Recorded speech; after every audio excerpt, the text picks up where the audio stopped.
ان کو کاؤنٹر کرنے کے بجائے ہم ان کے خلاف اقدامات کرتے ہیں، ہم تحریکیں چلاتے ہیں، ہم کہتے ہیں کہ یہ سوال اٹھایا تو اس سے توہین ہو جائے گی. دیکھیے ہم اگر واضح ہیں کہ ہم صحیح جگہ پر کھڑے ہوئے ہیں تو پھر ہمیں دنیا کی کسی چیز سے ڈرنے کی کوئی ضرورت نہیں ہے. پوری دنیا ایک طرف ہو جائے اور وہ کہے کہ تم لوگوں کا یا تمہارے پیغمبر کا یا تمہارے دین کے اندر یہ خامی ہے اور میں مطمئن ہوں، میری علم اور میرا عقل مطمئن ہے، تو دنیا کی کوئی طاقت مجھے نہیں ہلا سکتی، میرے جذبات کو بھی مجروح نہیں کر سکتی. میرا کام کیا ہے؟ میرا کام یہ ہے کہ میں اس کی جگہ پر جاؤں اور یہ دیکھوں کہ اس کو کیا کوئی بیماری لاحق ہے، کوئی ذہنی اختلال ہے، کوئی یہ مرض نسیان کا مریض ہے، اس کو ہوا کیا ہے، یہ کیوں یہ بات کر رہا ہے. دیکھیے جب تک آپ دوسرے کی پوزیشن نہیں سمجھتے، دوسرے کی جگہ پہ نہیں جاتے، آپ یہ سمجھ نہیں پاتے کہ اس کے اس تردد کے پیچھے پس منظر کیا ہے. ہم لوگ بالعموم جیسے ہی کوئی سوال سامنے آتا ہے ایک دم سے ڈیفینسو ہو جاتے ہیں. حالانکہ ہونا یہ چاہیے ہے کہ ہم لوگ ان لوگوں کو کہیں کہ بہت شکریہ آپ نے سوال اٹھایا، یہ تو ہمارے لیے دعوت پہنچانے کا موقع ہے، انہوں نے سوال اٹھایا. بالکل آپ نے ٹھیک کہا. اور یہ بھی اگر آپ اس پہ بھی روشنی ڈال دیں، اس کے بعد ہم ٹاپک پہ آتے ہیں کہ یہی ہمارا مقصد ہے ایک امت کے طور پہ، کیونکہ ہمیں یہ لگتا ہے کہ امت کے طور پہ ہم نے لڑنا مرنا ہے کسی کے ساتھ. اور جب آپ جیسے میرے جیسے لوگ ویسٹ کے مغرب کے جو سوال ہوتے ہیں یا ڈاؤٹس ہوتے ہیں ان کا جواب دیتے ہیں تو ایک تانا آتا ہے بڑا زور سے کہ اچھا جی اب آپ تو ویسٹ کو خوش کرنے کے لیے اسلام کی باتوں کو آگے پیچھے کر کے ان کو کیوں آپ جواب دے رہے ہیں ایسی کی تیسی ویسٹ کی. آپ اپولوجیٹک ہیں، آپ بزدل ہیں، آپ کیا ان کو لور لور کرتے رہتے ہیں کہ جی وہ سوال پوچھیں تو اچھا جی ہم جواب دیتے ہیں آپ کو. یار یہ رویہ میں بہت حیران ہوتا ہوں اس رویے پہ کہ کام ہی ہمارا یہ اور کیا کام ہے. ہاں دیکھیں اس میں جو نفسیات کار فرما ہے اگر آپ اس کو دیکھیے، ظاہری بات ہے کسی فرد کی نفسیات کی تحلیل تو ہمیں کرنے کا حق نہیں ہے، اس کے پیچھے کیا محرک ہے، لیکن جب آپ معاشرے کا مطالعہ کرتے ہیں، کسی قوم کا مطالعہ کرتے ہیں تو دو چیزیں بہت نمایاں ہو کے سامنے آتی ہیں. پہلی چیز یہ ہے کہ اگر آپ نے کسی اعتراض کا جواب دینا ہے تو اس کے لیے یا تو آپ پر آپ کا جو مقدمہ ہے اس کے حقائق واضح ہونے چاہیے. اگر آپ پر وہ واضح نہیں ہیں تو پھر اس کا مطلب آپ تو اس رستے پہ جا ہی نہیں سکتے کہ آپ کسی کے سوال کا جواب دیں. تو پھر آپ کے پاس ایک ہی چیز ہے اور وہ ہیں آپ کے جذبات. وہ جذبات آپ کے لیے محترم ہیں، آپ کی قوم کے لیے محترم ہے. جس نے سوال اٹھا دیا ہے اگر اس کے لیے محترم ہوتے تو وہ بھی اپنے سوال کو جذبات میں دبا دیتے. ایگزیکٹلی. اور ہر قوم کے لیے، ہر فرد کے لیے ان کے اپنے جذبات جو ہیں وہ بہت امپورٹنٹ ہوتے ہیں. تو وہ کیوں آپ کے صرف جذبات کو جذباتی بیس پہ سمجھ لیں گے. اسی اسٹرنگ آف تھاٹ کے اندر میں آج کا ٹاپک بھی انٹروڈیوس کرانا چاہتا ہوں. It's a very very important topic Hasan بھائی، بڑا ڈیٹیل میں. اور آج آپ کا بڑا امتحان ہے کہ کیسے آپ سمندر نہیں بلکہ ایک اوشن کو جو ہے آپ کوزے میں بند کریں گے. بہت ڈیٹیل ٹاپک ہے. Let's hope we can cover it in the next 35 minutes. Topic ہے جی آپ صلی اللہ علیہ وسلم کی شادیاں. اعتراضات، اشکالات مینلی دو قسم کے ہوتے ہیں، وہ بھی اس طرح سے کیونکہ مذہب کو خاص طور پہ مغرب کے اندر رہبانیت کا، یہاں کے ہم کہہ سکتے ہیں صوفی ازم کا بہت انفلوئنس رہا. حضرت عیسیٰ کی ذات کو بالکل ہی ایک صوفی وہ ذات بنا لیا گیا. تو شادی، خاتون، گھر، اولاد، ان چیزوں کو مذہب کے منافی سمجھا جانے لگا کہ جی جو مذہبی انسان ہے وہ تو شادی کے چکر میں، اولاد کے چکر میں، گھر گھرستی دنیا کے چکر میں نہیں پڑ سکتا. تو یہ مسلمانوں کے جو مذہب کے نمبر 1 خدا کے بعد شخصیت ہے ان کی 11 شادیاں. اور دوسری جو اشکال آتا ہے وہ ہم اینڈ پہ ڈسکس کریں گے، حضرت عائشہ والا پارٹ، جس پہ اس کے بعد آپ بول لیجیے گا ایک ریکویسٹ کروں، جس پہ ہمارے مسلمان اتنے جذباتی ہو جاتے ہیں. یار عمر کا ہی ڈفرینس ہے نا. ہماری سائڈ کہتی ہے 16 سے 18 کے تھے، آپ کا ماننا اگر یہ ہے کہ 6 سے 9 ہیں تو بھائی اس پہ جذباتی ہونے والی کون سی بات ہے؟ اس پہ الزام لگانے والی کون سی بات ہے کہ آپ جی گاندھی سینٹر میں بیٹھ کے ویسٹ کو خوش کرنے کے لیے حضرت عائشہ کی ایج چینج کر رہے ہیں؟ یہ نہ کریں. یہ کوئی جنت دوزخ کا مسئلہ نہیں ہے. ہماری تحقیق کو جو ہم آرگیومنٹ دیں گے سن لیں، دیانتداری سے نہیں سمجھ آتا تو خیر ہے، کوئی بات نہیں، اس پہ اپنے وہ توپ خانے ادھر ڈالنے کی ضرورت ہے. سو آج ہی میں بہت امپورٹنٹ چیزیں ڈسکس کریں گے. حسن بھائی without wasting any further time, آپ صلی اللہ علیہ وسلم کی شادی ہوئی حضرت خدیجہ رضی اللہ عنہ سے. جب تک حضرت خدیجہ حیات رہی، آپ صلی اللہ علیہ وسلم کی ایک ہی شادی تھی. آپ صلی اللہ علیہ وسلم غالباً 25 سال کے تھے، حضرت خدیجہ 40 سال کی تھیں. لیکن ایک ہی شادی رہی، آپ کی تمام محبتوں کا، تمام افیکشنز کا مرکز جو ہیں وہ رہی، اینڈ وائس ورسا. ماشاء اللہ business woman, independent woman, powerful woman of that time, very powerful woman. اس کے بعد جب آپ حضرت خدیجہ رضی اللہ عنہا دنیا سے رخصت ہوئیں تو آپ صلی اللہ علیہ وسلم نے مزید 10 شادیاں کی. Cutting the long story short, کیا یہ شادیاں آپ صلی اللہ علیہ وسلم نے اپنی جو خواہش ہے اس کی تکمیل کے لیے کی، یا پھر سٹوری کچھ بالکل ہی علیحدہ ہے جس سے ہمارے زیادہ تر مسلمان علمی طور پہ آشنا ہونا ہی نہیں چاہتے؟ دیکھیے حمزہ بھائی، یہ جو اعتراض ہے، اور یہ اعتراض اب ایسا اعتراض ہے کہ اس کے بارے میں ہم مسلمانوں کو اپنے آپ کو ایجوکیٹ کرنا ہے، کسی کو جواب دیں یا نہ دیں. یہ سوال مغرب سے اٹھا یا شمال سے اٹھا یا جنوب سے اٹھا، جو اس وقت دنیا میں تہذیبی ارتقا ہو چکا ہے، یہ دور ہے عصر حریت، اس میں آزادی کا دور ہے، فریڈم آف ایکسپریشن. آپ کا بچہ آپ سے بات کرے گا، آپ اگرچہ کوفہ کے اندر بیٹھے ہوں، آپ مثال کے طور پہ اسلام آباد میں بیٹھے ہوں، آپ حرم میں بیٹھے ہوں، آپ کا بچہ اس دور میں پیدا ہوا ہے. یہ دور ہے فریڈم آف اسپیچ کا دور، حریت فکر کا دور. اور دوسری چیز کیا ہے، یہ دور ہے عصر استدلال، آرگومنٹ کا دور، ریزن کا دور. یہ وہ دور نہیں ہے کہ جب الناس علی دین ملوکہم، بادشاہوں کے دین پہ مملکتیں چلتی تھیں. اب تو باپ کا فرقہ اور پولیٹیکل پارٹی الگ ہوتی ہے، بچے کی الگ ہوتی ہے. اور الحمدللہ ایسا دور یہ دور آیا ہے. شکر ہے. اس دور میں ہم مغرب کو ایک طرف رکھ دیں، لوگوں کے اعتراضات کو ایک طرف رکھ دیں، اپنی تشفی کے لیے، اپنی انڈرسٹینڈنگ کے لیے ہمیں اگر اپنے بچوں کو اپنے دین پر قائم رکھنا ہے تو ہمیں ان سوالات پر غور کرنا چاہیے. دیکھیے، دین کی جب ہم بات کرتے ہیں نا، تو دین تو شروع ہوتا ہے آدم علیہ السلام سے. لہٰذا جب بھی کسی مسئلے میں آپ کوئی رہنمائی لینا چاہتے ہیں تو اس میں آپ تمام انبیاء کا اسوہ دیکھیں گے.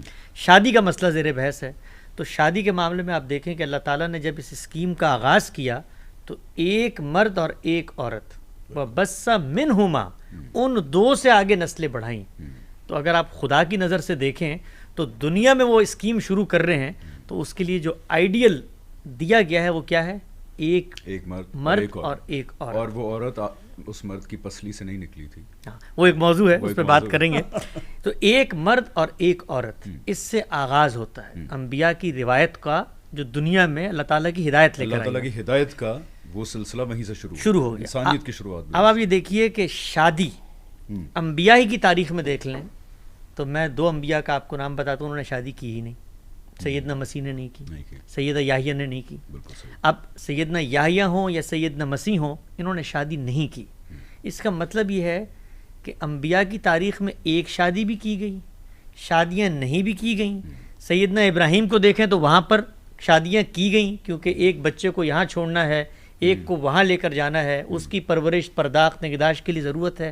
رسول اللہ کو دیکھتے ہیں تو وہاں پر 11 شادیاں. تو اگر کوئی شخص یہ سوال اٹھاتا ہے کہ یہ جو مذہبی روایت ہے اس کے اندر تو شادیوں کی کثرت کی ترویج کی گئی ہے، تو اس پہلے سوال کو اپنے ذہن میں واضح کر لیں کہ مذہبی روایت میں ایک شادی بھی ہے، نہیں بھی ہے، ایک سے زائد بھی ہیں اور بہت زیادہ بھی. اس کا مطلب کیا ہے؟ اس کا مطلب یہ ہے کہ یہ جو شادیاں ہو رہی ہیں معاشرے میں مذہبی روایت کے علماء میں، تو اس کے پیچھے کوئی پس منظر ہے، کوئی وجہ ہے. مثلا سیدنا مسیح کی مثال لے لیں. سیدنا مسیح کہتے ہیں کہ میری قوم کے اوپر تو عذاب کا کوڑا برسنے کو تیار ہے اور میں شادیاں کر کے گھر بساؤں. بالکل صحیح. تو اس کا مطلب کیا ہوا کہ ایک خارجی ضرورت ہے جس کی وجہ سے آپ نے شادی، ایک ایمرجنسی ہے، ایمرجنسی کی صورتحال کے ساتھ ایک معاملہ ختم ہونے لگا. یعنی دین کے مشن ہی میں ایک ایسا تقاضا پیدا ہو گیا کہ بعض انبیاء نے شادیاں ہی نہیں کی. آگے بڑھیں، انبیاء کی روایت کو ایک طرف رکھیں. یہ جو عام لوگ ہیں، ان عام لوگوں کی تاریخ کو دیکھیں، ابتدا سے دیکھیں. لوگ اس میں شادیاں نہیں بھی کرتے تھے. قبائلی معاشرے میں اگر آپ نے خاندان کی طاقت کو اپنی سیکیورٹی کے لیے مضبوط بنا کر کھڑا ہونا ہے تو بہت ساری شادیاں کرتے تھے. پوری دنیا میں ہر کلچر میں. اس لیے کہ وہاں پر نہ تو کوئی پلس ہے، نہ کوئی آرمی ہے، نہ کوئی سرکاری تحفظ ہے، نہ کوئی آئین ہے، نہ کوئی دستور ہے. آپ کے بچے ہیں. اور انڈسٹریل ریولوشن بھی نہیں آئی، کچھ بھی نہیں. یعنی کہ جتنے زیادہ گھر کے افراد ہوں گے اتنے زیادہ کمانے والے ہاتھ ہوں گے. ایسے ہی ہے. تو اب آپ دیکھیے کہ وہ بچے وہ آپ کا تحفظ بنتے ہیں. تو وہاں پر کیا کوئی علمی طور پر یہ سوال اٹھا سکتا ہے، وہاں تو بقا کی جنگ ہے شادی کرنا، لوگ شادیاں کرتے ہیں، وہ بچے ہی ہیں جو اس ادارے یا خاندان کے تحفظ یا اپنی ماں اور بہنوں کی عزت کی ضامن بنتے ہیں. جتنے بچے ہوتے تھے قبائلی معاشرے میں، گھر ہی ایک چھوٹی سی ریاست ہوتی ہے، ایسے ہی ہوتا، وہ اسی نے حفاظت کرنی ہے، اسی نے معاش کا انتظام کرنا ہے، سوشل سیکیورٹی بھی اس خاندان کے اندر ہے، تو وہی ریاست تھی جس کے لیے لوگ پھر بڑا خاندان جو ہے وہ کرتے تو تھے. دنیا کی تاریخ میں آپ دیکھیں، انبیاء کی روایت میں آپ نے دیکھا تو وہاں پر یہ ساری مثالیں ملتی ہیں. دنیا کی روایت میں دیکھیں تو وہاں پر بھی تعدد ازواج یعنی ایک سے زیادہ شادی ایک دنیا کے اندر ضرورت کے تحت رہتی ہے. رسول اللہ صلی اللہ علیہ وسلم کا جو معاملہ ہے، یہ معاملہ اس لحاظ سے ایک بہت مختلف اور منفرد معاملہ ہے کہ آپ صلی اللہ علیہ وسلم پہ جو لوگ تعدد ازواج کا یعنی ایک سے زائد شادیاں کرنے کا الزام لگاتے ہیں، آپ اگر آپ صلی اللہ علیہ وسلم کی پوری زندگی کو دیکھیں، پوری زندگی کو، تو آپ نے پوری زندگی میں، جب ہم کہتے ہیں نا شادیاں کرنے کا الزام لگاتے ہیں یعنی بہت زیادہ شادیاں کی ہیں، اور اس کے پیچھے کیا مقصد ہے؟ شادی انسان کرتا ہے بالعموم کس مقصد کے لیے؟ بھئی نفس کی خواہش ہے، خواتین زیادہ ہوتی ہیں، آپ کا اس سے گھر در بڑھتا ہے، آپ کی ضروریات زندگی میں فراوانی آتی ہے، آپ کے تعلقات میں وسعت آتی ہے، گویا انسانی ارج ہوتی ہے زیادہ شادی کرنا. یعنی آپ نے دیکھا کہ معاشرے کی ضرورت بھی ہوتی ہے اور انسانی ارج بھی ہوتی ہے. نبی صلی اللہ علیہ وسلم انبیاء کی تاریخ میں اگر آپ دیکھیں اور قبائلی معاشرے میں کھڑے ہو کر دیکھیں تو یہ ضرورت موجود ہے کہ زیادہ شادیاں کریں، تحفظ کے لیے کریں. اس دور کا عرف ہے، سب کچھ ہونے کے باوجود آپ صلی اللہ علیہ وسلم نے پوری زندگی اپنی خواہش سے صرف اور صرف جو شادی کی ہے، یعنی ایک اپنی بیوی کے رخصت ہو جانے کے بعد وہ ایک شادی ہے. یہ بہت بڑی بریکنگ نیوز ہوگی ہمارے مسلمانوں کے لیے کہ اپنی تسکین خواہش کے لیے، اپنے ریزنز کے لیے، جسے کہہ سکتے ہیں کہ آپ صلی اللہ علیہ وسلم نے اپنی محبت کی تسکین کے جذبے کی خاطر ایک شادی کی. ایک شادی ہے. یہ مسلمان خدیجہ، مسلمان جو اس وقت دنیا بھر میں اس آرگومنٹ کے سامنے پریشان ہو جاتے ہیں، ان کو اس اعتماد کے ساتھ، اس جرت کے ساتھ، اس حوصلے کے ساتھ اس معاشرے میں کھڑا ہونا چاہیے ہے کہ ہمارے پیغمبر کا اسوہ، ان کی زندگی کو اگر آپ دیکھیں تو وہ نمونہ ہے لوگوں کے لیے. آپ دیکھیے ایک ایک کر کے ہم ان کی شادیوں کی تعریف کرتے ہیں. اس سے پہلے ایک بریک لے لیتے ہیں. چھوٹی سی بہت انٹرسٹنگ جگہ بات پہنچ گئی ہے، اور خاص طور پہ ان ہمارے مسلمان مردوں کے لیے جو کہتے ہیں کہ اسلام میں زیادہ شادیوں کی اجازت اس لیے ہے کہ ہماری جو کیا کہتے ہیں حص، یار اس کو انسٹنکٹ، ہماری مردانہ انسٹنکٹ جو ہے وہ بہت زیادہ ہوتی ہے، تو اس لیے شادیوں کی اجازت ہے اس کی تسکین کے لیے. یار ایسے نہ کریں، اور تھوڑی دیر ہماری بھی بات سن لیں. بریک کے بعد واپس آتے ہیں and we discuss the details of حضور اکرم صلی اللہ علیہ وسلم's marriages.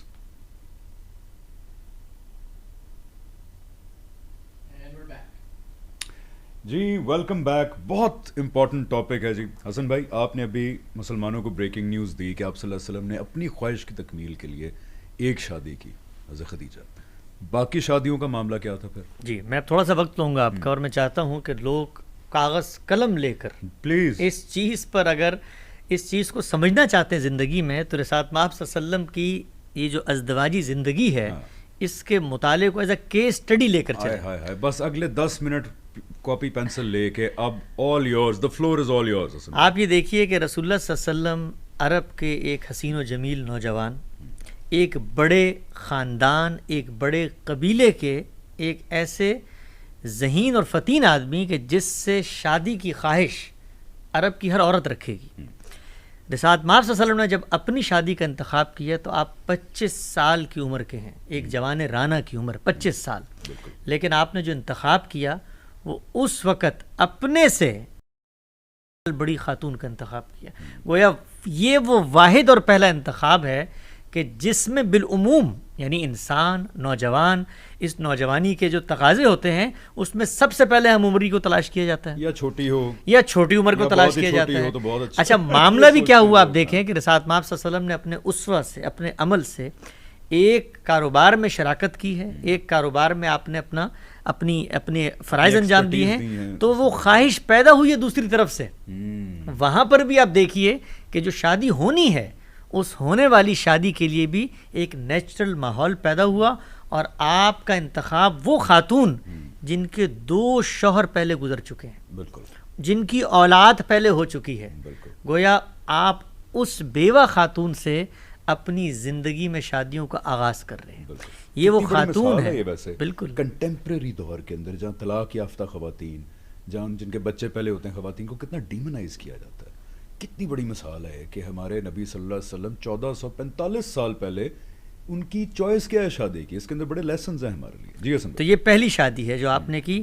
اس کے بعد سیدہ خدیجہ کے رخصت ہونے تک آپ نے، یعنی 25 سال کی عمر میں رسول اللہ کی یہ شادی ہوئی ہے، 25 سال کی کم و بیش رفاقت ہے، 50 سال تک، یعنی یہ وہ عمر ہے کہ جس کے اندر انسان میں اگر خواہش ہو زائد شادی کرنے کی، ضرورت ہو، اس کے دل میں کوئی اس طرح کا امکان ہو، عمر کا تقاضا، آپ کی جو انسان کے اندر خدا نے یہ انسٹنکٹس رکھ دی ہیں، اس کا تقاضا، اس سب کے باوجود 25 سال آپ نے ان خاتون کے ساتھ گزارے اور کبھی کسی خاتون کی طرف آنکھ اٹھا کر نہیں دی. یہ ایک اعتراض کا میں ادھر جواب دے دوں. میرا ایک بہت پرانا دوست تھا، اب تو خیر نہیں ہے، تو اس نے ایک زمانے میں اعتراض یہ اٹھایا کہ لگتا ایسے ہے، اب یہ غیر مسلموں کا اعتراض ہے، یار فتویٰ نہ لگا دینا میرے پہ کوئی، کہ غیر مسلم کہ یہ کہتے ہیں کہ آپ صلی اللہ علیہ وسلم نے حضرت خدیجہ سے شادی اس لیے کی رضی اللہ عنہا سے کیونکہ وہ ایک امیر خاتون تھیں، ایک بزنس وومن تھیں. تو یہ بڑا ایک پریکٹیکل آپ صلی اللہ علیہ وسلم کا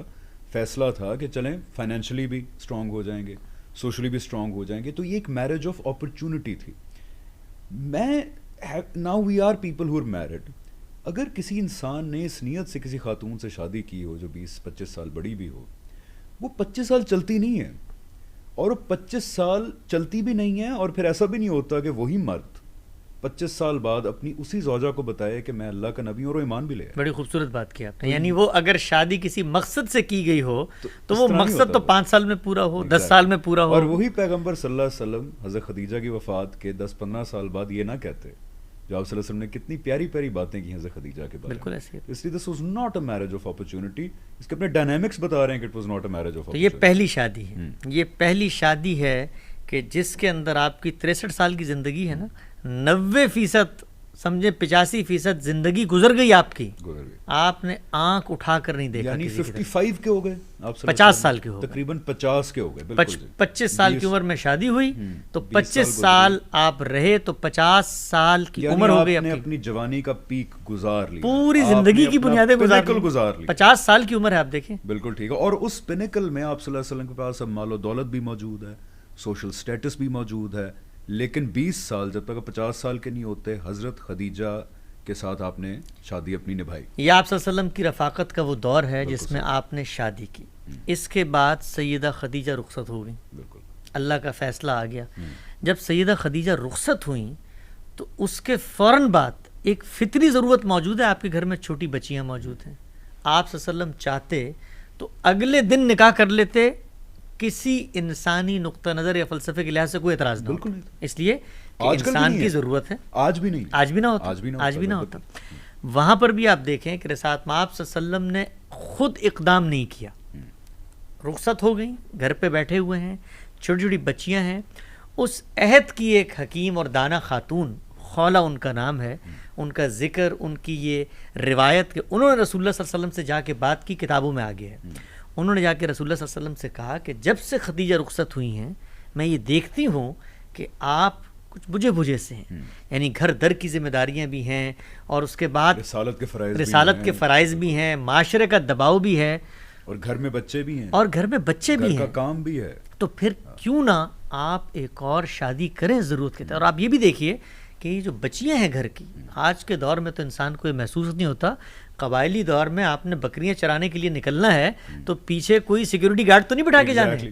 یعنی ان کا تحفظ، ان کی عزتوں کا تحفظ، اس کے لیے آپ کو گھر در والا ہونا پڑتا ہے. تو رسالت کے لیے آپ کو سفر کرنا پڑ گیا اس ذمہ داریوں کے لیے. ہفتہ 2 ہفتے، مہینہ آپ گھر پہ نہیں ہیں اور بچے اکیلے ہیں. تو یہ وہ موقع ہے کہ جس موقع کے اوپر خولہ آتی ہیں اور آپ صلی اللہ علیہ وسلم سے کہتی ہیں کہ آپ کو شادی کرنی چاہیے. اس موقع پہ آپ یہ دیکھیے رسول اللہ صلی اللہ علیہ وسلم ان سے پوچھتے ہیں کہ کیا کوئی آپشن موجود ہے. بالکل ایک نیچرل فطری سوال. وہ جواب میں کہتی ہیں کہ ایک سیبہ بھی ہیں اور ایک باکرہ بھی ہیں. یعنی ایک ایسی بھی ہیں جو شوہر دیدہ ہوں، اور ایک ایسی بھی جن کی کبھی شادی نہیں، ورجن خاتون موجود ہیں. شادی شدہ ایکس میرڈ بھی موجود ہیں اور غیر شادی شدہ بھی موجود. تو آپ صلی اللہ علیہ وسلم نے ان سے کہا کہ بات کر کے دیکھ لیں، دونوں سے ہی بات کر کے دیکھ یہاں لیں. ایک اور ٹریٹ سامنے آتا ہے کہ اگر تو غیر مسلموں کے جو اعتراض ہیں وہ ٹھیک ہوتے تو it was a no brainer for a man کہ غیر شادی شدہ. بالکل ایسے. لیکن آپ نے نہیں کہا. آپ نے کہا دونوں میں سے پوچھ لو، دونوں میں سے بات کر کے پوچھ لیں.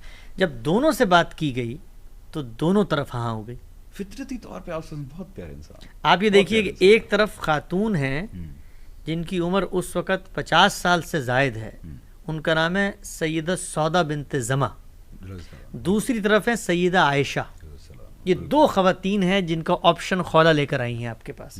آپ نے کہا بات کر کے دیکھ لو. بالکل صحیح. جب بات کی تو دونوں جگہ قبولیت ہو گئی. بالکل صحیح. اچھا جب دونوں جگہ قبولیت ہو گئی تو اب تو ایک مرد کے پاس یہ امکان موجود ہے نا کہ وہ دونوں کو لے آئے. اچھا دونوں کو نہ لائے تو کم سے کم یہ کر لے کہ جو غیر شادی شدہ ہے اس کا انتخاب کر لے. ینگر آپشن ہے، ان میرڈ آپشن ہے، اٹس اے نو برینر. اگر آپ اور میں بھی ہوتے تو یعنی جس میں انسان خواہش رکھتا ہو شادی کی، اور اگر آپ صلی اللہ علیہ وسلم یہ خواہش کرتے تو یہ غلط نہ ہوتا. بالکل ایسے ہی ہے، لیکن نہیں کی. لیکن نہیں کی.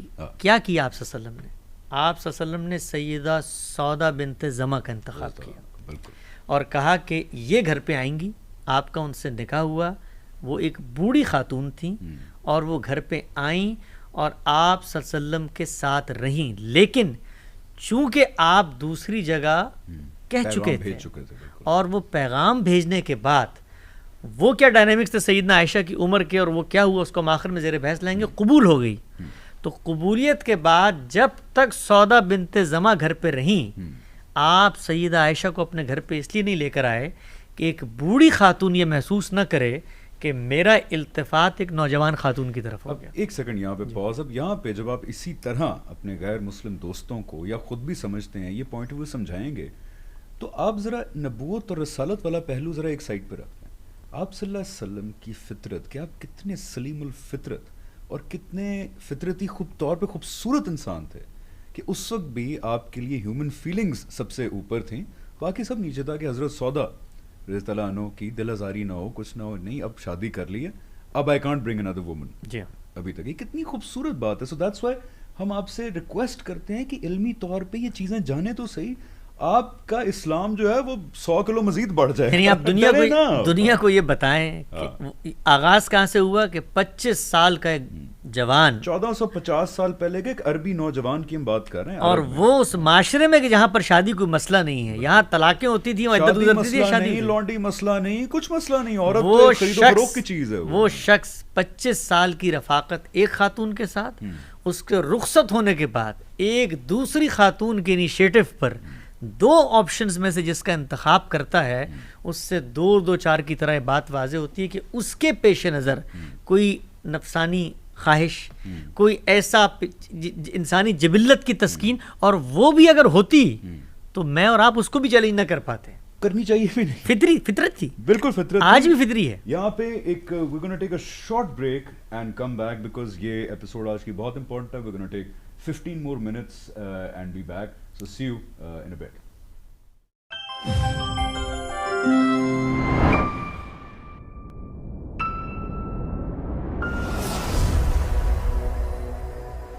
Assalamu alaikum. I'm Binesh Salim. Ghamidi Center of Islamic Learning has helped me in understanding my life in the light of Islam, the right placement of Quran, Sunnah and Hadith. It has helped me try and become a person Allah wants me to be as an individual, a professional, and my interaction with the society. Being a mother of two and raising kids in a society where reasoning is the backbone of understanding, GCIL has provided us with a platform where the questions are encouraged and answered. If you feel strongly about Islam and our next generations, it's imperative that you help us in the form of your generous donations, the best you can.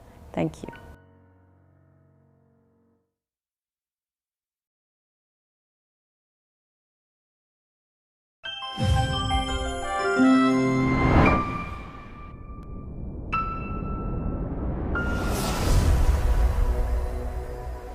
G welcome back. Very important programme for yourself and for all of your non Muslim friends یا anybody ہو criticises the personal life of رسول اللہ صلی اللہ علیہ وسلم. حسن بھائی دیکھیے شادی ہو گئی سیدہ خدیجہ سے، وہ رخصت ہو گئیں، آپشنز دو رکھے گئے. آپ صلی اللہ علیہ وسلم نے ایک بوڑھی خاتون کا انتخاب کیا.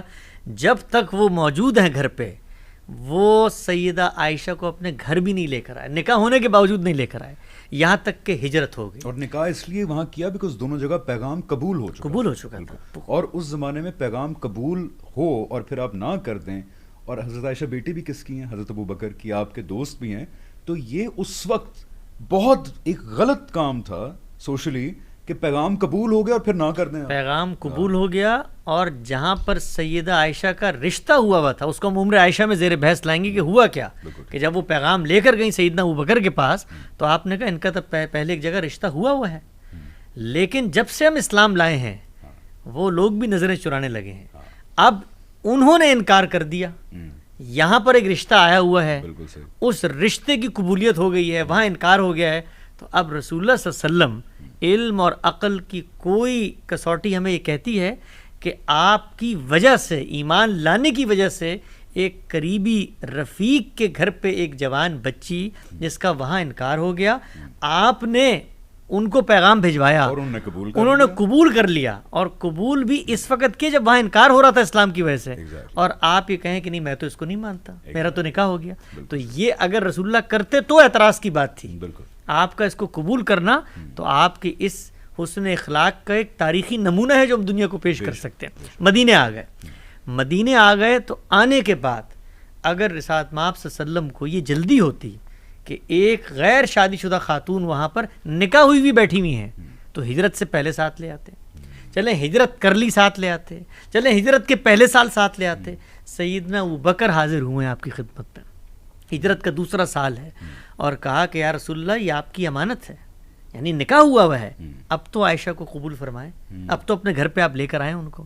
آپ یہ دیکھیے کہ اس وقت رسول اللہ صلی اللہ علیہ وسلم سیدہ سودا بنت زمع کے ساتھ عمر کا ایک حصہ گزار چکے ہیں، بہت اچھا موقع ہے کہ وہ ان کو گھر پہ لے آئیں. لیکن یہاں پر بھی آپ کا یہ احساس کہ ایک بوڑھی خاتون یہ محسوس نہ کرے کہ ایک جوان کو اس کے اوپر میں لے آیا ہوں. پہلے کس سے بات کی؟ سیدہ سودا بنت زمع سے، اور کہا کہ دیکھو یہ معاملہ ہے، نکاح ہوا ہے، یعنی یہاں میں کوئی اپنے انتخاب سے جا کر شادی نہیں کر رہا، کسی کی بچی ہے اور اس کو اب گھر پہ لے کر آنا ہے تو تمہیں اختیار ہے، رہنا چاہتی ہو کہ جانا چاہتی ہو، میں تمہیں آزاد کر سکتا ہوں کہ تم اس بوجھ میں نہ رہو. تو آپ ان کو دیکھیں، انہوں نے کہا یا رسول اللہ میرے لیے اس سے زیادہ فخر کی اور شرف کی اور عزت کی اور تکریم کی کوئی بات نہیں ہے کہ میں قیامت میں آپ کی بیوی بن کے اٹھوں، میرے اب کوئی ضروریات باقی نہیں رہی. عمر کے اس حصے میں تھی، انہوں نے کہا میری تو کوئی اس طرح تو مجھے آپ رکھیں، یعنی میں آپ کی بیوی رہوں گی، آپ عائشہ کو لے آئیں. یہ معاملہ ہے رسول اللہ صلی اللہ علیہ وسلم کی ذاتی زندگی کی شادیوں کا. کتنی شادیاں ہو گئیں اس میں؟ تین ہو گئی. خدیجہ رضی اللہ تعالیٰ عنہ، اس کے بعد سودا بنت زمع اور سیدہ عائشہ. بس یہ کل ازدواجی زندگی ہے جو آپ نے اپنی حیثیت بشری میں، جو آپ کی جو جس کو آپ کہتے ہیں نا انسانی تقاضوں کی صورت میں، وہاں پر شادی کی جوانی کے بعد، یہاں شادی کی بچوں کے لیے، اور اس کی یہ صورتحال آپ کے سامنے آ گئی. اس کے علاوہ اپنی اس بشری حیثیت اور بشری ضروریات کے تحت رسالت مآب صلی اللہ علیہ وسلم نے مسلمان پوری دنیا کو اعتماد سے کہہ سکتے ہیں کہ ایک شادی کوئی نہیں کی. لہٰذا سب سے پہلے اعتراض کرنا ہے کسی انسان کے اوپر تو ان شادیوں پر اعتراض کریں. اب یہ تین شادیاں جو ہیں اس کو ہم نے ریپ اپ کر لیا. اس کے اندر آئی ہوپ کہ آپ کو سارے پہلو جو ہیں وہ سمجھ آ چکے ہوں گے، اسٹارٹنگ فرام آپ صلی اللہ علیہ وسلم 25 ایئرز اولڈ، حضرت خدیجہ، حضرت سودا، حضرت عائشہ رضی اللہ عنہ، اور اب آپ صلی اللہ علیہ وسلم کی عمر ہو چکی ہے تقریباً 55. آپ دیکھیے آپ صلی اللہ علیہ وسلم نے ہجرت کی ہے، ہجرت کے آپ تقریباً کچھ سال کے بعد رخصت ہو گئے ہیں، تو 50-55 سال کی عمر آلریڈی ہو چکی ہے. اب آ گئیں جو آپ صلی اللہ علیہ وسلم کی باقی 8 جو شادیاں تھیں اگلے تقریباً 9-10 سال کے اندر، 8-9 سال کے 8 سال تقریباً ہیں کیا معذرت کہ جس کے اندر آپ صلی اللہ علیہ وسلم نے مزید 8 شادیاں. ابھی آپ کہہ رہے ہیں کہ اپنے لیے بشری حیثیت سے صرف یہ 3 شادی ہیں جن کا معاملہ ہم بتا چکے. یہ معاملہ ان کا بالکل واضح ہے. آگے چلیں. رسول اللہ صلی اللہ علیہ وسلم اللہ کے رسول تھے. رسول جب دنیا میں آتے ہیں اللہ کا ایک مشن لے کے آتے ہیں، اس مشن پر کاربند رہنا، کار فرما رہنا، یہ آپ کی مذہبی ذمہ داری ہے. قرآن مجید نے کہا ہے کہ اگر آپ اس سے پیچھے ہٹے تو فما بلغت رسالہ، اور کہا کہ اس میں کوئی کمی کوتاہی کی تو ہم رگے جان سے کاٹ کے اپنے پاس بلا لیں گے. اتنی سخت اور اتنی بھاری اور اتنی بڑی ذمہ داری، اس کے لیے آپ نے اپنے خاندان کو چھوڑا، اپنے اہل و عیال کو چھوڑا، اپنے علاقے کو چھوڑا، آپ ہجرت کر گئے. اس کے بعد وہ لوگ جن کو آپ نے خدا کی بات پہنچائی تھی آپ کی جان کے در پہ ہو گئے اور جنگ پر اتر آئے. ان جنگوں میں آپ کے ساتھی، آپ کے دوست، آپ کے رشتہ دار وہ شریک ہوئے. وہ لوگ جنہوں نے آپ کے لیے ہجرتیں کی، اس پورے مشن میں جن لوگوں نے قربانیاں دیں، جنگیں ہوئیں، شہادتیں ہوئیں، تو اس کے بعد اللہ تعالیٰ نے مسلمانوں کو یہ ترغیب دی کہ یہ جو شہداء ہیں ان کی بچیوں کی کفالت کون کرے گا؟ یہ قرآن میں وہ آیت جس کو ہم بدقسمتی سے ہم سمجھتے ہیں 4 شادیوں کی اجازت دے دی ہے، وہ اپیل ہے. اور بڑی ہی ہنگامی صورتحال میں پہلے لکھا ہوا ہے کہ اور یتیموں کا ان کا خیال کرو، اور اگر تمہیں ڈر ہے کہ تم ان یتیموں کا خیال نہیں کر سکتے تو ان کی ماؤں سے شادی کر لو، 1 2 3 یا 4. پورا کانٹیکسٹ ہم بدقسمتی سے حسن بھائی سائڈ پہ کر کے اور کہتے ہیں کہ جی دیکھیں اللہ تعالیٰ نے 4 شادیوں کی اجازت دی ہے. اور ایک میرے پر درد ہے دل کے اندر، اور پھر ہم خود ہی توجیحات دیتے ہیں اس کو کہ اصل میں اس لیے اجازت دی ہے کہ دنیا میں خواتین کا تناسب بہت بڑھ گیا ہے، مردوں کا تناسب بہت کم ہے، مردوں کو اپنی مردانہ قوت کے لیے زیادہ عورتیں چاہیے ہوتی ہیں. I have heard these things so many times. اور میں اپنا سر پکڑ لیتا تھا کہ یار یہ کیا مذہب ہے. میں یعنی کہ مسلمان گھر میں پیدا ہوا ہوا آدمی، تو پھر ایک غیر مسلم کو ذرا تھوڑا سا اس کو ایزی لیا کریں اگر وہ ایسی بات ہے. آپ دیکھیں یعنی یہ تصور ہم دنیا کو پیش کرتے ہیں کہ ہمارا مذہب تو کہتا ہے آپ اتنی شادی کرو. اس موقع کو دیکھیں، قوت جو ہے وہ بہت زیادہ، آپ اس موقع کی نزاکت کو دیکھیں کہ رسول اللہ صلی اللہ علیہ وسلم کا ساتھ دینے کے نتیجے میں لوگوں کی جانیں چلی گئی ہیں.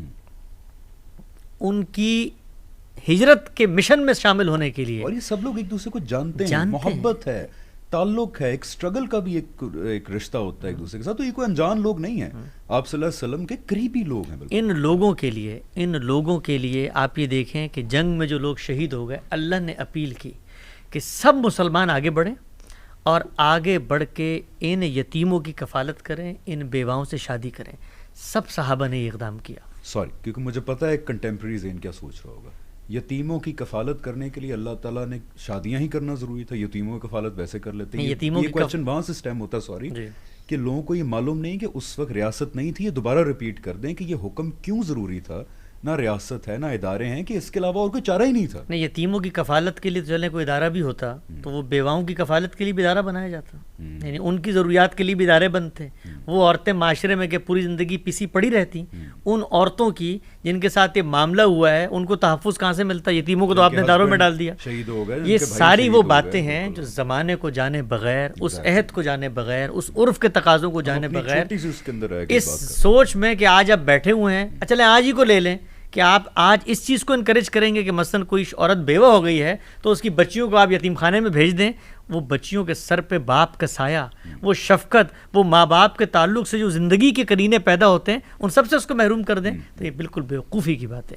یہ آج کے زمانے میں آپ نہیں کر سکتے، چاہے جائے کہ اس زمانے میں یہ کام کریں. تو اب آپ یہ دیکھیے، میں ذرا بات مکمل کر لوں. اب آپ یہ دیکھیے کہ جنگ میں یہ صورتحال پیدا ہوئی، شہید ہو گئیں مرد، ان کی بیوائیں موجود ہیں. رسالت مآب صلی اللہ علیہ وسلم ایک رہنما کے طور پہ اللہ کا پیغام پڑھ کے سنا رہے ہیں، تو سب سے پہلا سوال کیا پیدا ہوتا ہے؟ خود عمل کر رہے ہیں، کہ خود عمل کر رہے ہیں کہ نہیں کر رہے. تو آپ صلی اللہ علیہ وسلم نے اس کے بعد یہ جو 3 شادیاں تھیں مزید 3 نکاح کیے، اور اس میں پہلا نکاح حفصہ بنت عمر سے ہے، دوسرا نکاح زینب بنت خزیمہ سے ہے، اور تیسرا نکاح ام سلمہ سے. یہ جو حفصہ بنت عمر ہیں، ان کے شوہر تھے خنیس، یہ بدر میں شہید ہو گئے. یہ سیدنا عمر کی بیٹی ہیں. اس کے بعد زینب بنت خزیمہ، یہ عبیدہ ابن حارثہ کی منکوہا ہیں، وہ بھی شہید ہو گئے بدر میں. تیسری ہیں ام سلمہ، ان کے شوہر بھی احد کے میدان میں زخمی ہوئے. اور اس کے بعد اب آپ یہ دیکھیے کہ یہ وہ خواتین جنہوں نے آپ کے لیے ہجرت کی، جنہوں نے آپ کے مشن کے لیے قربانی دی. میں صرف ایک مثال دیتا ہوں ام سلمہ کی. یہ جو ام سلمہ ہیں، جس وقت ہجرت کا وقت پیش آیا تو یہ ام سلمہ رضی اللہ تعالی عنہا اور ان کے شوہر ابو سلمہ، ان لوگوں نے فیصلہ کیا کہ سلمہ ان کا جو بیٹا ہے اس کے ساتھ ہم ہجرت کریں گے. ہوا کیا؟ ہوا یہ کہ خاندان کے لوگوں نے بچے کو اپنے قبضے میں لے لیا، ماں سے بچے کو اپنے قبضے میں لے لیا، شوہر کی شجاعت اور بہادری دیکھیں کہ بیٹے اور بیوی کو قربان کر کے وہ مدینہ ہجرت کر گئے کہ اللہ کے رسول کے آگے میں نے لبیک کہنا ہے تو بیٹا بھی قربان اور بیوی بھی قربان. ان کو آنے دیتے ہیں تو اللہ لے آئے گا, نہیں تو میں تو جاتا ہوں. آپ پیچھے دیکھیں اس عورت کی حالت کہ اس کی گود سے بچہ لے گئے خاندان والے. تاریخ کی کتابوں میں آتا ہے کہ 8-9 روز تک آپ بال بکھرائے روتی رہتی تھی گلیوں میں مکے کی کہ میرے ساتھ تم لوگوں نے کیا کیا ہے. یہاں تک کہ ان کے خاندان والوں کو, ان کفار کو رحم آیا کہ ہم نے اس عورت پہ کیا ظلم کر دیا ہے. تو آپ یہ دیکھیے کہ پھر جا کر انہوں نے بچہ واپس کیا اور اس عورت کو اس بچے سمیت اونٹ پہ بٹھا دیا اور وہ اکیلی خاتون مکے سے مدینہ ہجرت کر رہی, اکیلی خاتون. تو وہاں پر ایک صحابی ان کو ملتے ہیں, آپ سوچیں ایک صحابی ان کو ملتے ہیں اور وہ کہتے ہیں کہ یہ بچہ اور یہ عورت اکیلی کہاں جا رہی ہو؟ کہ اللہ کے رسول کے حکم پہ ہجرت کرنے چاہ رہی. اللہ اکبر. اور اکیلی صحرا ہے, 300-400 میل کا مکہ اور مدینہ کا ڈسٹنس ہے. مہینہ اکیلی ایک خاتون ایک اونٹ پہ ایک بچے کے ساتھ اس تپتے ہوئے صحرا میں. یہ پہلو ہیں ان شادیوں کے, اس لیے پلیز غور سے سنیں ذرا, بیکاز ہم نے شادیوں کو نا ایک وہ یہ خاتون پہنچی ہیں مدینے. سوچیں ذرا, سیکریفائس سوچیں, یعنی بچہ کسی ماں سے, آپ کا بچہ ہے, میرے بچے ہیں, ذرا تصور کریں کہ بچہ ماں سے چھین لیا جائے, شوہر سر پہ نہ ہو, اور ان بے آب و گیا وادیوں کی تاریک گھاٹیوں میں آپ ایک اونٹ پہ بچے کے ساتھ اللہ کے رسول کے مشن کے لیے قربانی دینے جا رہی ہوں. یہ وہ خواتین ہیں کہ ان کے شوہر عہد میں رخصت ہو گئے تو رسول اللہ صلی اللہ علیہ وسلم نے اس درجے قربانی دینے والی خواتین کو کیا وہ اٹھا کے یتیم خانے میں پھینک دیں؟ ان کو عزت دی, ان کو یہ شرف دیا کہ ان کی اس صدمے کو کم کر سکیں, ان کی یہ دلجوئی کی کہ پیغمبر کے گھر پہ آ سکیں. تو یہ آپ کے مشن کے تحت آپ کی شادی ہے. کتنی شادیاں ہو گئی. اس سے مثال بھی قائم کی تاکہ اس وقت ماننے والے ایمان والے بھی, جب آپ صلی اللہ علیہ وسلم نے خود ایک مثال قائم کی تو پھر انہوں نے بھی جوک در جوک ان بیواؤں سے شادی کی اور یتیموں کا مسئلہ حل ہوا. آپ یہ دیکھیے کہ اچھا یہاں پر بھی یہ سب شادی شدہ خواتین ہیں, ان کے شوہر ہیں, ان کے بچے ہیں جو رخصت ہوئے ہیں جنگوں میں, ان کو آپ گھر پہ لے کر آئے. تو 3 آپ کی وہ ابتدائی زندگی کی شادیاں ہیں, وہ تو بالکل الگ ہو گئیں. جو 8 بعد میں ہوئیں ان میں سے 3 یہ ہیں, یعنی زینب, 5 رہ گئی, حفصہ اور ام سلمہ رضی اللہ تعالیٰ. ٹھیک ہے, یہ وہ شادیاں ہیں. ٹوٹل ہو گئی اب 6. اب آپ یہ دیکھیے اس کے بعد کیا ہوا. اس کے بعد یہ ہوا کہ رسول اللہ صلی اللہ علیہ وسلم جس وقت دنیا میں تشریف لائے تو اس وقت غلامی ایک ادارے اور انسٹیٹیوشن کی طرح عرب میں موجود ہے. اسلام نے آغاز نہیں کیا اس کا, آپ صلی اللہ علیہ وسلم نے تدریج کے ساتھ اس کے خاتمے کے احکامات دیے. قرآن مجید میں کبھی ہم غلامی بات کریں گے, ہم بتائیں گے ڈیٹیل ہے کہ غلامی کیسے ختم کی. اپنے آزاد کردہ غلام زید بن حارثہ, آپ ذرا دیکھیے کہ غلامی کا اسٹیٹس تو آپ بلند کرنا چاہتے تھے, لوگوں کا فکو رقبہ, لیکن رسول اللہ صلی اللہ علیہ وسلم کا اسوہ ملاحظہ کیجئے کہ اپنے آزاد کردہ غلام, آپ بنو ہاشم سے ہیں, عرب کے ایک اوپر کے خاندان سے, ایلیٹ سے, اشرافیہ سے, اپنے آزاد کردہ غلام کی شادی اپنی رشتہ دار, اپنی کزن زینب بنت جہش سے کر دی. یعنی کہ دنیا کو یہ میسج جائے کہ غلامی کے اسٹیٹس کو یوں بلند کیا جاتا ہے. نہ منہ بولا بیٹا, لیکن غلام تھے, ان کو آزاد کیا اور ان کی شادی اپنی کزن سے کر دی, کزن سے شادی کر دی. اب آپ یہ دیکھیے کہ وہ آزاد کردہ غلام جس کو لوگ بالعموم کہتے تھے کہ یہ تو آپ کے بیٹے ہیں, متبنہ, یعنی یہ تو آپ کے منہ بولے بیٹے آپ نے بنایا ہوا تھا, آپ کے گھر پہ رہتے تھے, شادی کر دی. شادی چل نہیں سکی, اس کی سماجی وجوہات.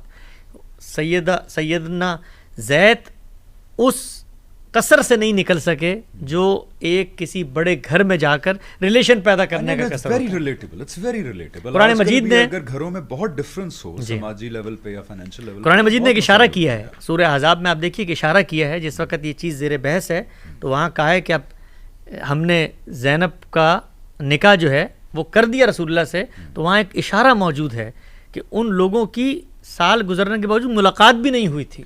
ہاں اچھا, دس از ویری امپورٹنٹ, اس پہ آپ ٹائم لگائیے گا ذرا, بیکاز یہ ایک بہت بڑا ملحد سرکل سے بھی اور غیر مسلم سرکل سے بھی ایک کیا کہتے ہیں آرگومنٹ آتا ہے کہ آپ صلی اللہ علیہ وسلم نے وہاں پہ یہ تصور ہے کہ اپنے ہی منہ بولے بیٹے کی بیوی کے ساتھ نعوذ باللہ طلاق کرا کے خود شادی کر لی اپنی خواہش کے لیے.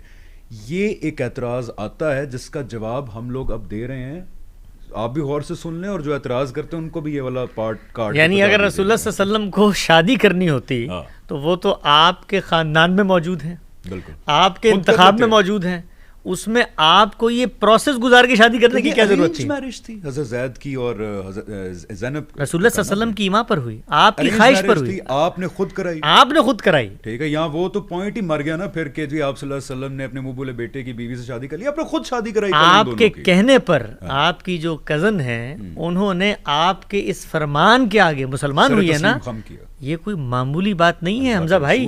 مثلا آپ آج کے زمانے میں ہم یہ دیکھتے ہیں 21ویں صدی آ گئی نا, آج بھی ہم شادی کرتے ہوئے دیکھتے ہیں ذات کیا ہے, کاسٹ کیا ہے, جاٹ ہیں, مغل ہیں, کیا ہیں کہ کیا نہیں ہے.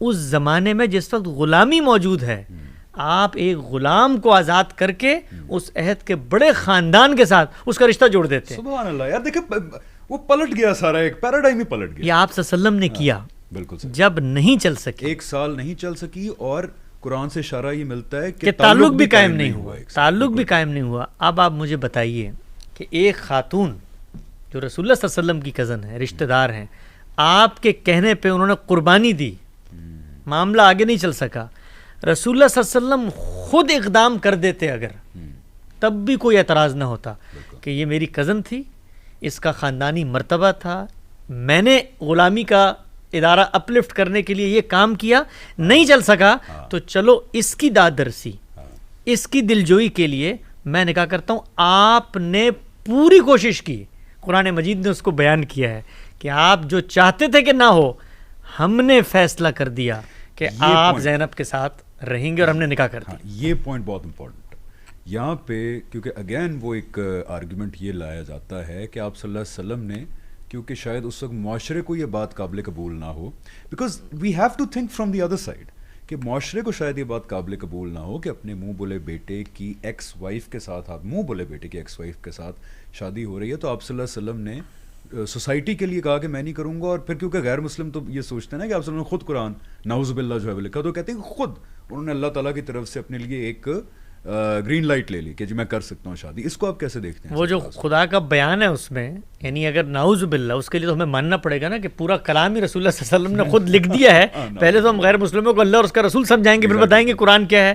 وہ یہ خود اشارہ دے رہا ہے کہ بھائی تم دل میں یہ بات رکھے ہوئے تھے, ہم نے فیصلہ کر دیا. یعنی الٹا ہے کہ آپ صلی اللہ علیہ وسلم کے دل میں بات تھی کہ میرا منہ بولا بیٹا ہے, یہ شاید نہیں کرنا چاہیے, تو قرآن میں اس کا آیا کہ اس میں کوئی ایشو نہیں. آپ یہ دیکھیے قرآن مجید کی یہ جو آیت ہے خاتم النبیین والی, یہ اس موقع کی آیت ہے جس موقع پہ یہ چیز زیر بحث ہے کہ اللہ تعالیٰ نے اس سے 2 چیزیں حاصل کی. پہلی چیز یہ کہ یہ روایت کہ یہ سب کچھ تو ہو گیا ہے, اب اس کی دادرسی کے لیے میں شادی کروں تو لوگ کہیں گے کہ بھائی یہ تو منہ بولے بیٹے متبنہ کی منکوہ سے شادی کر رہا ہے, گویا اپنی بہو سے شادی کر رہا ہے. تو یہ رسم, یہ روایت آپ صلی اللہ علیہ وسلم ختم نہ کرتے تو کون کرتا؟ تو اللہ تعالیٰ نے کیا کہا کہ آپ خاتم النبیین ہیں, آپ یہ سندیشے میں نہ جائیں کہ جی یہ دنیا کیا کہے گی, یہ فیصلہ ہم نے کرنا ہے. تو آپ یہ دیکھیے کہ 3 شادیاں وہ جنگوں والی جو جنگوں میں شہید ہو گئے. اور یہاں پہ یہ بھی بات بہت ضروری ہے ہائی لائٹ کرنا کہ جب آپ صلی اللہ علیہ وسلم کے کہنے پہ حضرت زینب جو تھیں انہوں نے شادی کی حضرت زید سے, آپ صلی اللہ علیہ وسلم کے کہنے پہ سر تسلیم خم کیا, 1 سال اس کو کوشش بھی کی کہ چل جائے, نہیں چلا. نتیجتاً اب ایک خاتون جن کی آپ صلی اللہ علیہ وسلم کی بات ماننے کی وجہ سے آج وہاں تک پہنچ گئیں کہ اب شاید علیحدگی ہو جائے, طلاق ہو جائے. تو یہاں پہ بھی تو ایک فیکٹر آتا ہے نا کہ آپ صلی اللہ علیہ وسلم کی بات پہ سر تسلیم خم کر کے اب اگر شادی نہیں چل رہی تو ایک مورل برڈن بھی آ جاتا ہے انسان کے اوپر کہ کیا کیا جائے. اور خاص طور پہ ایسے دور میں اس معاشرے میں جہاں پہ شادیاں نہیں ہیں بری چیز, ایک اچھی چیز ہے, ایک عزت افزائی کی چیز. آپ یہ تصور کریں کہ رسول اللہ صلی اللہ علیہ وسلم نے تو ایک اقدام کیا, معاشرے کے نارم سے آگے بڑھ کے اقدام کیا. آپ ہی نے اگر یہ دوسرا اقدام آپ سے اللہ نہ کرواتا تو وہ معاشرہ کے جس میں غلام سے شادی کرنے والی خاتون موجود ہیں ان سے کون شادی کرتا؟ یعنی آپ یہ دیکھیے کہ آپ نے اگلے کی پوری لائف کو ایک طرح سے اسٹیک پہ لگا دیا. تو اللہ نے کیا کہا؟ اللہ نے کہا کہ یہ فیصلہ ہم نے کرنا ہے, اور اس موقع پر اور یہ فیصلے میں وہ بڑی غلط روایت جو عربوں میں قائم تھی کہ آپ نے منہ سے کسی کو بیٹا بنا لیا ہے, کہا کہ ایسا نہیں ہوتا, یہ فیصلہ ہو گیا. تو اب ہو گئی 4 شادیاں, پیچھے رہ گئیں 4 شادیاں, گویا 8 شادیاں ہیں جو آپ نے اپنی حیثیت بشری کے علاوہ اپنے مشن اور اس کے تحت کی ہے.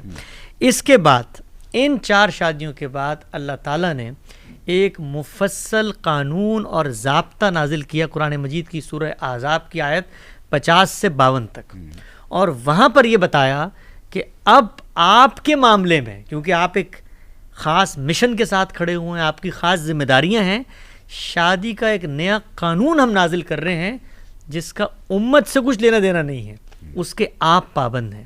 اس میں 3 پہلو بیان کیے، بہت مختصر بیان کر دیتا ہوں۔ آپ صلی اللہ علیہ وسلم کو یہ کہا گیا کہ اب آپ جنگی اقدام کے نتیجے میں جو خواتین آتی ہیں، عرب میں ہوتا یہ تھا کہ جب جنگ ہوئی اور کوئی خاتون آپ کے پاس آ گئی ہے، جنگ آپ جیت چکے ہیں، تو اب وہ نکاح آپ سے آپ ختم ہو گیا، اس کا مطلب یعنی اس کا نکاح باطل ہو چکا ہے، اب وہ آزاد خاتون ہے۔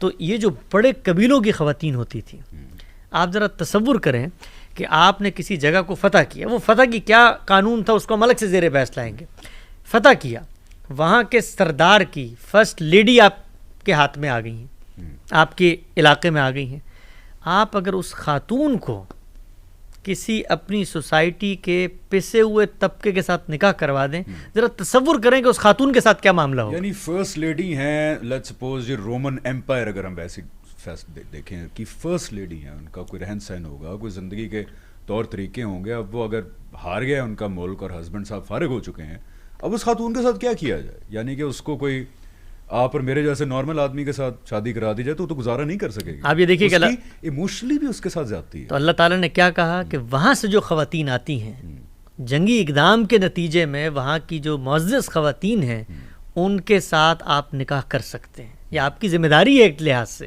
تو آپ صلی اللہ علیہ وسلم نے اس ذمہ داری کے تحت سیدہ جویریہ سے نکاح کیا۔ غزوہ بنی مستلق کے اندر یہ آپ جب غزوہ بنی مستلق ہوا، مسلمانوں کو فتح ہوئی، تو یہ وہاں کے سردار کی بیٹی ہے۔ اچھا، یہاں پہ ایک قطع کلامی معاف کہ ہم ایک بدقسمتی سے، ہم بھی اور غیر مسلم بھی، جب ایک ہی چیز کوئی اور کر رہا ہوتا تو اس کو بڑا آئیڈیلائز کرتے ہیں، جیسے الیگزینڈر دا گریٹ ہیں یا باقی ایسے لوگ ہیں، انہوں نے بھی جو علاقے فتح کیے، ان کی جو نوبل خواتین تھیں ان کی شادی کی الائنس کے پرپسز سے بھی، اور یہ بہت بڑی عزت کی بات ہوتی تھی کہ آپ اپنے دشمن کو عزت سے ٹریٹ کر رہے ہیں، ان کی خواتین سے شادی کی ہے آپ نے، ان کو کوئی مطلب وہ نہیں کیا۔ جب اور لوگ یہ کرتے ہیں تو ہم اس کو بڑی تعریف کرتے ہیں، جی دیکھیں کیسے الیگزینڈر نے اسیمولیٹ کی اپنی ایمپائر کے اندر، افریقہ بھی اس سے شادی کی، فلانا کی، دیکھیں کتنا کہتے ہیں نا انکلوسیو ماحول تھا۔ یار جب ادھر بات آتی ہے تو آپ کہتے ہیں نہیں یہ کیا کیا تھا انہوں نے۔ دیکھیے رسول اللہ صلی اللہ علیہ وسلم اگر چاہتے، یعنی آپ کی خواہش ہوتی تو اپنی خواہش سے تو انہوں نے ایک ہی شادی کی ہے، سیدہ خدیجہ کی۔ تو یہ ساری جو بقیہ شادیاں ہیں، تو جو میں نے آپ سے عرض کیا کہ قرآن مجید نے ایک مفصل قانون بیان کیا اس کے بعد، یعنی 3 ابتدا کی، 4 اس کے بعد، جن میں سے 3 جنگی اقدام کے نتیجے میں شہید ہونے والی بیواؤں سے، اور ایک معاملہ زینب بنت جہش کا، the wife of the conquered, you can say. زینب بنت جہش کا جو آپ کی کزن ہے۔ اور اس کے بعد رسول اللہ صلی اللہ علیہ وسلم کو یہ بتایا گیا کہ آپ کے لیے ضابطہ ہے، اس ضابطے میں 3 پہلو تھے۔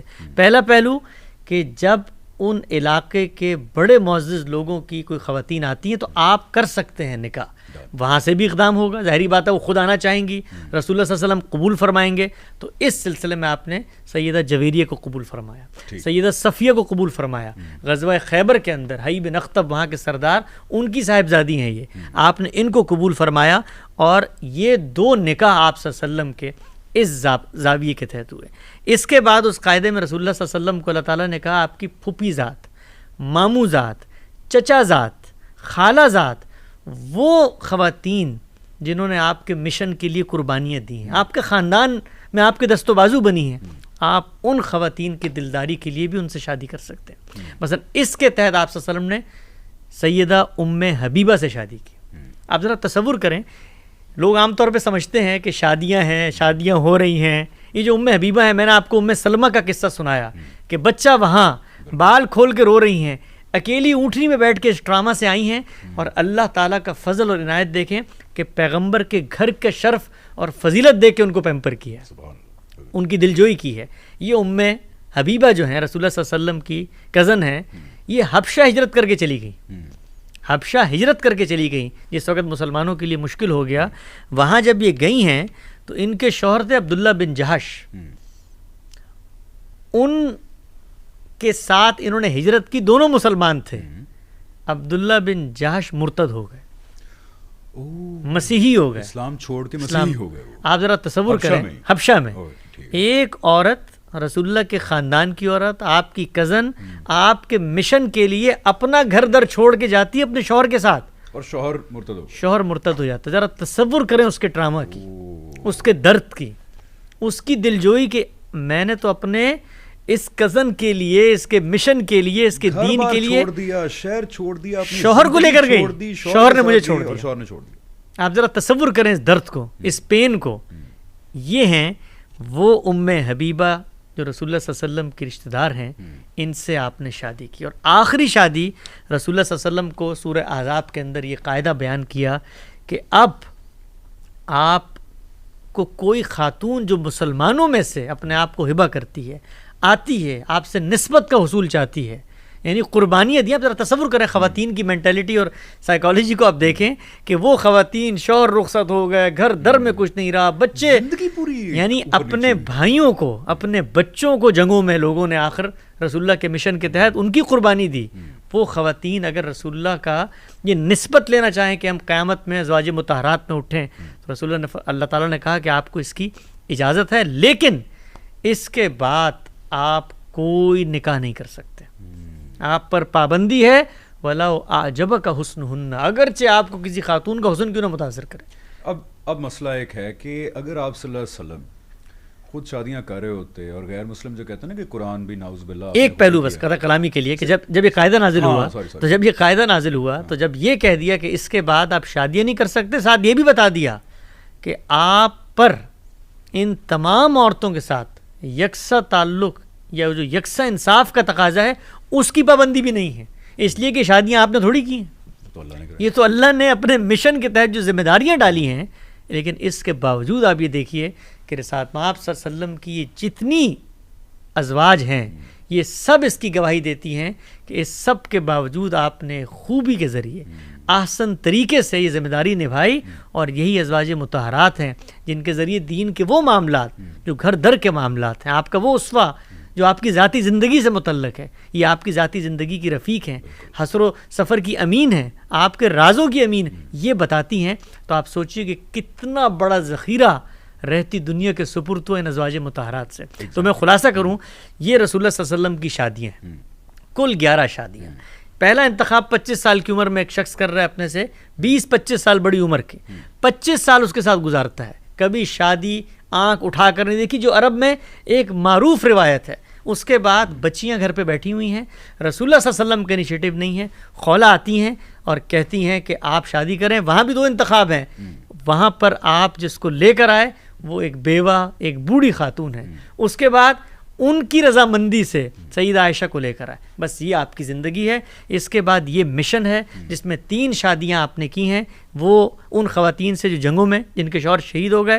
اس کے بعد اپنی کزن کو اپلفٹ کیا غلامی کے ادارے کو بلند کرنے کے لیے، ان کی ٹریجڈی ہوئی، ان کے ساتھ اللہ نے فیصلہ کیا. اور اس کے بعد اللہ تعالیٰ نے ایک ضابطہ اتارا اور کہا کہ جو جنگ کے اندر آ جاتی ہیں خواتین اور معزز خاندانوں کی ہیں، قبول کر سکتے ہیں آپ ان کو. کہا کہ جو دلداری چاہتی ہیں، جن کی دلجوئی مقصود ہے، نسبت کا حصول ہے، ان سے بھی آپ کر سکتے ہیں. اور آپ کی پھوپھی ذاتی، قرآن کے الفاظ ہیں، خالہ ذات، ماموں ذات، وہ عورتیں جنہوں نے قربانی دی ہیں، وہ یہ کام کر سکتے ہیں. اس زندگی کو سامنے رکھنے کے بعد آخری بات کرتا ہوں، وہ شخص جس کے سینے میں دل ہے، جس کو خدا کا خوف ہے، چلیں خدا کے خوف کو نکال دیں، کوئی شخص کہتا ہے میں خدا کو نہیں، انسانیت کا خوف ہے، اخلاق پہ کھڑا ہوا ہے، وہ رسول اللہ صلی اللہ علیہ وسلم جیسے ایک پاکیزہ صفت انسان جن کی زندگی اور آپ کے یہ شادیوں کا پورا تصور، یہ تاریخ بیان کر رہا ہے کہ آپ نے خواہش نفس کے تحت ایک شادی بھی نہیں کی، اور جو شادی اپنی مرضی سے کی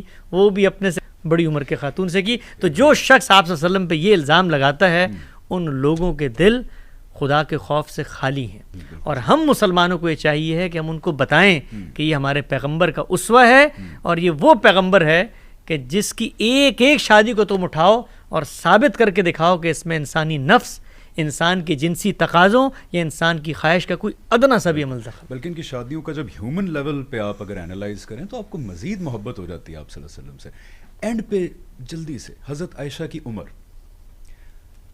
بہت سارے ہمارے مسلمان کہتے ہیں 6 سے 9 سال، 6 سال میں نکاح ہوا، 9 سال پہ رخصتی ہوئی، لیکن ہم جب ذرا مطالعہ کرتے ہیں کچھ مواد کا تو پتہ لگتا ہے کہ ان کی عمر 16 سے 18 سال تھی. دیکھیے یہ ایک بالکل غلط بات ہے، لغو بات ہے، مسکنسیپشن ہے، لوگوں کی پھیلائی ہوئی بات ہے. رسول اللہ صلی اللہ علیہ وسلم نے، ابھی ہم نے شادیوں کو ذکر کیا، میں 3 باتیں 3 منٹ میں مختصر عرض کرتا ہوں ایک عام سننے والے کو، اپنی عقل سے وہ اس بات کا فیصلہ کرے کہ اگر یہ 3 فیکٹس ہیں تو اس کے بعد اگر کوئی شخص یہ کہتا ہے کہ سیدہ عائشہ کی عمر 6 سال تھی بوقت نکاح اور 9 سال تھی رخصتی کے وقت، تو اس کی عقل پر ماتم ہی کیا جا سکتا ہے. اور ہم دنیا کو یہ پیغام دیں کہ یہ جو ہماری کتابوں کے اندر بعض غلط چیزیں آ گئی ہیں، وہی کتابیں یہ گواہی دیتی ہیں کہ یہ غلط ہے، کہیں باہر جانے کی ضرورت نہیں ہے. رسول اللہ صلی اللہ علیہ وسلم نے، ابھی ہم نے ڈسکس کیا، جس وقت سیدہ خدیجہ رخصت ہوئی ہیں، گھر میں بچیاں بیٹھی ہیں، وہ جو خاتون آپ کے پاس آئی ہیں خولہ، اور وہ جو مقصد لے کر آئی ہیں کہ آپ کے گھر پہ بچیاں ہیں، ذمہ داریاں ہیں، آپ ذرا تصور کر سکتے ہیں اس خاتون کے بارے میں کہ وہ آپشن پیش کرتے ہوئے یہ کہے کہ جس 6 سال کی بچیوں کو سنبھالنے کے لیے آپ کو بیوی کی ضرورت ہے تو میں 6 سال کی بچی کے پاس آپ کا پیغام بھیج. کوئی تصور کر سکتا ہے؟ بالکل بھی نہیں. کوئی سوچ سکتا ہے؟ بالکل نہیں. پہلی ایک سائڈ پہ وہ مینشن کر رہی ہیں ایک خاتون جو عمر رسیدہ ہیں، ذمہ داریاں سنبھال سکتی ہیں، اور دوسری سائڈ پہ حضرت خولہ 5-6 سال کے بچوں کا خیال کرنے کے لیے 6 سال کی بچی کو کیسے ریکمینڈ کریں گے؟ آپ دیکھیے کہ وہ جو لفظ استعمال کیا جاتا ہے، وہ لفظ بھی بچی کے لیے استعمال نہیں کیا جا سکتا جو 6 سال کی ہو. اس کو جاریہ کہتے ہیں، وہاں پر یہ لفظ بھی نہیں آیا. تو آپ دیکھیے کہ خولہ رضی اللہ تعالی عنہ کے بارے میں کوئی عاقل آدمی تصور، چلے ان کو چھوڑ دیں، رسول اللہ صلی اللہ علیہ وسلم کے بارے میں آپ تصور کر سکتے ہیں کہ ضرورت کے تحت چھوٹی بچیاں ہیں، ان کو سنبھالنے کے لیے ایک بچی کو گھر پہ لے کر آئیں گے. یہ ایک ہی دلیل کافی ہے اس بات کو جاننے کے لیے کہ وہاں صورتحال کیا تھی. 2 مختصر باتیں اور کر دیتا ہوں، یہ آپ کے سامنے تاریخ کا لٹریچر ہے. سیدہ عائشہ کی بڑی بہن ہے اسما رضی اللہ تعالی عنہا، دنیا سے رخصت ہوئی ہیں 100 سال کی عمر میں، تاریخ کی کتابوں میں لکھا ہوا ہے. اور رخصتی کا سال ہے 73 ہجری. 73 ہجری میں رخصت ہوئی ہیں دنیا سے، 100 سال عمر تھی. اس کا مطلب ہجرت کے وقت آپ کی عمر 27 سال ہونی چاہیے.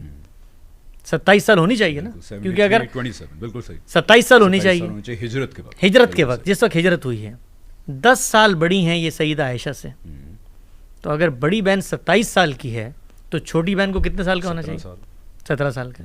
چلیے کوئی شخص یہ کہتا ہے کہ یہ بات بھی میری عقل نہیں مانتی ہے، حالانکہ ہماری کتابوں نہیں، میں کہتا ہوں ہماری ہی تاریخ، یہ کتابوں میں، انہی حدیث کی کتابوں میں لکھی ہوئی بھی مینشنڈ ہے، اس میں سب مینشنڈ. کوئی شخص کہتا ہے میں اس کو بھی نہیں مانتا.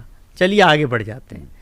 سیدنا ابوبکر یہ بتا رہے ہیں ہجرت سے پہلے آپ نے حبشہ میں ہجرت کا قصد کیا، سیدنا ابوبکر نے، اور آپ کہتے ہیں کہ میں اس وقت متم کے اس گھر میں گیا کہ جس کے بیٹے سے بات طے ہوئی تھی عائشہ کی کہ بھائی اس کی شادی کرنی ہے تو کر دو ورنہ ہم تو ہجرت کرنے جا رہے ہیں. ہجرت سے 8 سال پہلے. تو اگر سیدہ عائشہ کی عمر پیدا بھی نہیں ہوئی ہوں گی، یعنی سیدہ عائشہ کی عمر اگر بوقت نکاح 9 سال تھی تو اس کا مطلب نعوذ باللہ یہ کوئی عقل باور کرتی کہ 1 سال کی بیٹی کے لیے میں رشتہ مانگنے جا رہا ہوں کہ اس کو رخصت کر کے لے جاؤ کیونکہ میں نے گھر لے کے جانا. تو یہ جو نقطہ نظر ہے یہ لغویت پہ مبنی ہے. اس کو علم اور عقل اٹھا کر پھینک دیتے ہیں. تاریخی حقائق اس کے برخلاف ہیں، عملی تصورات اور مثالیں اس کے خلاف ہیں، جو تقاضے ہیں شادی کے وہ اس کے خلاف ہیں، تاریخ اور ہسٹری کے مسلمہ ریکارڈ اس کے خلاف ہیں. یہ تصور بدقسمتی سے مسلمانوں کے ہاں پیدا ہوا کہ جس وقت کچھ کتابوں میں یہ لکھ دیا گیا کہ آپ کی عمر 9 سال تھی. کیوں لکھا گیا اس کا تجزیہ بہت سارے اہل علم نے کیا ہے، آپ ان کی کتابیں پڑھ سکتے ہیں. حکیم نیاز احمد ہیں، حبیب الرحمن کاندلوی ہیں، انہوں نے بتایا کہ عربی زبان کے اندر یہ ہو جاتا ہے کہ آپ پورا جملہ بتانے کے بجائے 19 کہنے کے بجائے 9 کہہ دیں. اس طرح ہمارے بھی زبان میں جو ہے نا چوتھی کا چاند ہے اور 14ویں کا ہو تو 1 آپ حذف کر دیتے ہیں. بات وہاں سے نکلی تھی اور کہاں پہنچ گئی. اور سنیے قسمت ہم مسلمانوں پہ کہ ہم دنیا کو یہ باور کرا رہے ہیں کہ نہیں یہی معاملہ تھا، جبکہ وہ تاریخی ریکارڈ اس بات کے حق میں ہے کہ معاملہ یہ نہیں تھا. اور ہم دیکھنے کے لیے بھی تیار نہیں ہوتے، اس پہ جذباتی ہو جاتے ہیں. حسن بھائی تھینک یو سو مچ. آج ہم نے لمبا پروگرام کیا لیکن یہ بہت ضروری تھا کہ اس کو ایک ہی گو میں آپ کے سامنے پریزنٹ کیا جائے. اور آخر میں بس اتنی ریکویسٹ ہے، ہمارے آج کے لوگ جو تھوڑے عقل مند ہیں، شعور رکھتے ہیں، آپ کو چیزیں ان کے ہی پوائنٹ آف ویو سے دیکھنی چاہیے جس زمانے کے لوگ تھے. یعنی فار ایگزامپل ایک زمانے میں بھاری بھرکم مسکولر مرد بڑا ریش قسم کا اس کو بڑا آئیڈیلائز کیا جاتا تھا.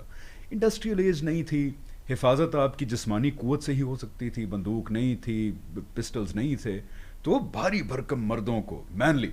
آج وہ دور نہیں ہے. آج اوصاف دیکھے جاتے ہیں, بندہ اچھا ہے, انٹیلیجنٹ ہے, نہیں ہے. وہ مینلی پاور فزیکل کا اسپیکٹ ختم ہو گیا بیکاز انڈسٹریل ریولوشن ہے, بندوقیں آ گئی ہیں. آج کا زاویہ فرق ہے, پہلے کا زاویہ فرق تھا.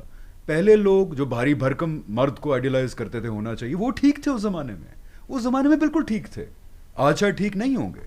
اس لیے when you look at the marriages of the prophet یا اینی تھنگ پرانے ٹائم سے, تو عقل دانش یہ تقاضا کرتی ہے کہ ان کے پوائنٹ آف ویو سے اس سے چیزیں دیکھیں. اس وقت یہ دنیا نہیں تھی جو آج کل ہے, اس وقت وہ لوگ ٹھیک تھے. آج اگر ہم ان سے ڈفرینٹ کچھ انٹرپریٹ کریں, آج ہم بھی ٹھیک ہیں, زمانہ کا ڈفرینس ہے بیچ میں. آئی ہوپ کہ آج آپ کو مدد ہوئی ہوگی. اس بڑے زبردست اسپیکٹ پہ ہم نے روشنی ڈالی آپ صلی اللہ علیہ وسلم کی شادیوں کے اوپر.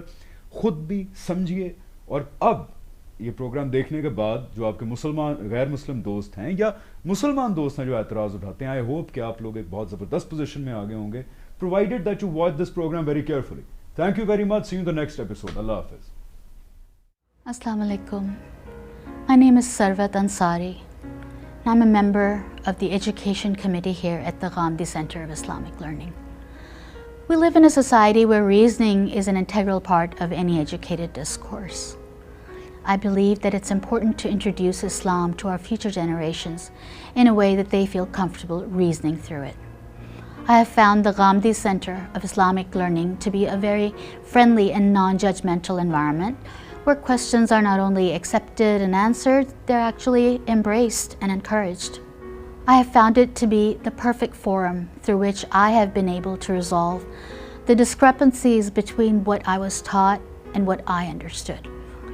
I know that the sheer amount of programs and activities the center organizes is phenomenal. Right now, however, the organization is run mostly by volunteers and through donations. In order to see the center sustain and expand their programs, it's important that we commit a portion of our finances to the Ghamdi Center of Islamic Learning.